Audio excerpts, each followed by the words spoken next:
Sigurado ka ako, best man mo, si Cariaga. May pinupuntahan kayong kumukutita pa eh. Hindi ako kasama doon ah. Nung sinabi sa akin ni Don na ako daw best man niya, first time ko po, first time. Sabi ko, isang kondisyon lang doon. Alam mo naman, medyo rugged ako, hindi ako formal na tao. Hindi ako nagsusot ng balat, so papayag ako, wag mo lang ako pagsuotin ng barong. Pumayag po si Don, kaya ganito po ang suot ko ngayon.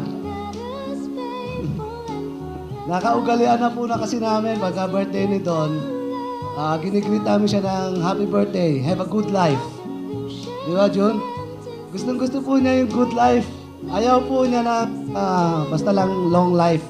Gusto niya good life. Pero sa wedding niyo ni Ada ngayon, hindi lang good life ang wish ko sa inyo, kundi the best in life. Sana tumanda kayo, pumuti ang mga buhok niyo na magkasama. Toast.